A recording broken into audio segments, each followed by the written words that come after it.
Welcome to iNosh by Tisa. Today I'm going to be cooking steamed Chinese dumplings, and I'm going to be making the Chinese dumpling skins from scratch.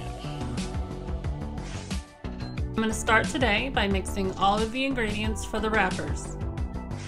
I'm putting them in the bowl and kneading them until they come together, and then I'm going to let them sit and rest for 30 minutes while it just kind of loosens up and comes together. Then I'm going to start kneading it again, and I'm going to do that as long as I possibly can. It got pretty hard to do, but I'm just trying to move the air bubbles out, and then I'm going to let it sit for an hour after that.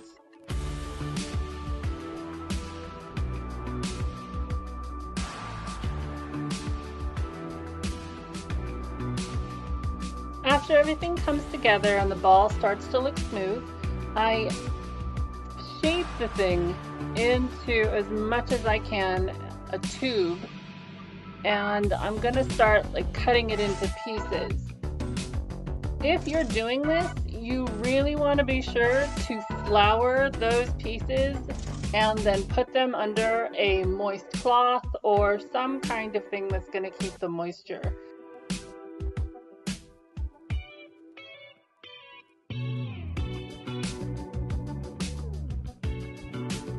By flouring your dough pieces, you're ensuring that everything isn't going to recongeal into one big blob again. After I finished cutting the pieces, I let them rest under the saran wrap while I completed mixing together the filling ingredients. I've been making dumplings all throughout this pandemic.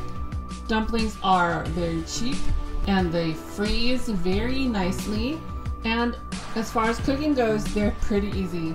All you do is you set up your steamer, put 3 of them in there, and 10 minutes later, they're good to go.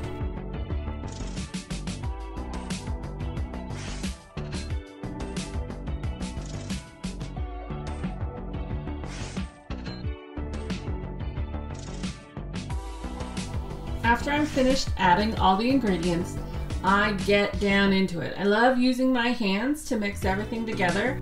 Mix everything in a clockwise pattern. It will end up with a really good texture at the end if you do it that way. And here are my homemade wrappers. Took me a while to get the trick of rolling them out, but once I got going, started to see more circles than I did ovals.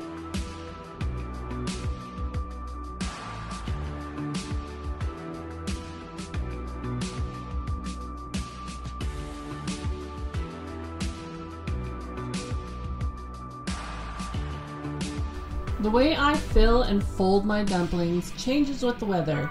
Just depends on the mood I'm in. And I learned a new technique to fill them and fold them with this new dough. Homemade dough is much more forgiving. When you're working with it, it likes to roll with you and stretch out and accommodate your filling. It's just lovely. And I'm not saying that I would never buy the store-bought wrappers again, but if you have the time, I think make your own. You will not regret it.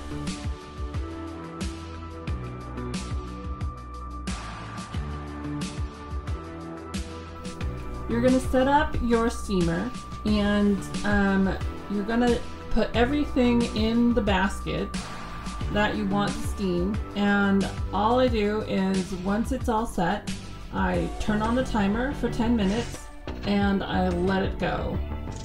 The more dumplings you have in there, the more you're probably going to have to put on the time, so just be aware of that. Since I normally only do about 10 minutes is just fine.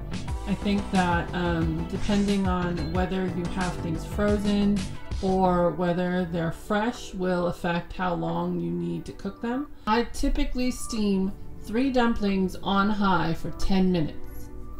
And here are my steamed dumplings and bok choy, and I serve them with chili oil and vinegar. Thank you for watching my video. I am so excited to get this stuff off the ground. And don't forget to select that subscribe button for notifications for future videos. Thank you again, and see you next time.